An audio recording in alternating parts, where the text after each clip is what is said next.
Ladies and gentlemen, to present our first award, please welcome a former Undersecretary of the Army and former CEO of Lockheed Martin, the Honorable Norman Augustine.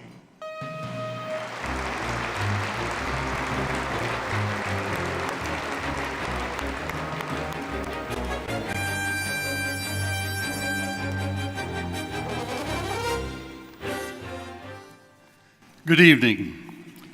This is the second time I've had the privilege of introducing a recipient of the Lone Sailor Award. And in each case, it was evident that the remarkable qualities of the honoree had been imprinted upon them in good part during their service in the naval services. These qualities included dedication, integrity, patriotism, and service. Bob Stevens and I came to know each other in a rather roundabout way. I was working at Lockheed Martin, and our firm had the opportunity to acquire the Loral Corporation.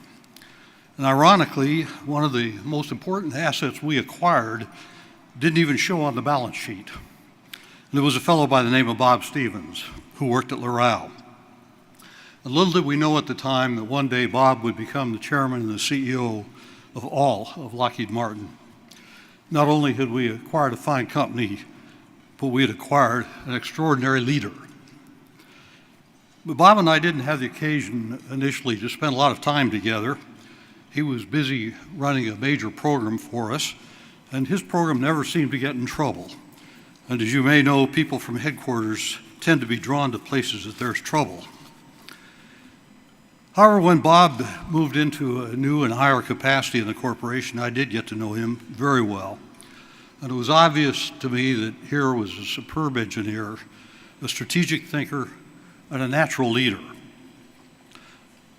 My own favorite definition of leadership appears on a tombstone in the British Officers' Cemetery above the cliffs at Normandy. And it reads that leadership is wisdom, courage, and carelessness of self.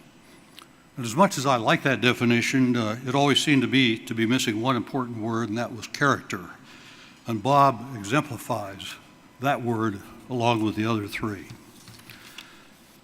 In fact, when I think of Bob, the very first quality that comes to my mind is integrity and his uncompromising commitment to always do the right thing. The son of a steelworker, Bob didn't go to Harvard. He went to the Marine Corps and to Slippery Rock. He worked his way through the ranks in business the hard way, taking on one tough job after another, but always succeeding. Bob, of course, is richly endowed with talent, but it is motivation that has made all the difference. And I'm very grateful for these few moments to be able to help honor an individual who has been a corporal in the Marine Corps, a captain in industry, and a generally good guy.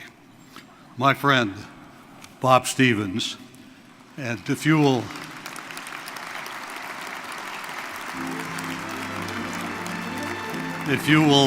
join me, we'll watch a brief video about Bob.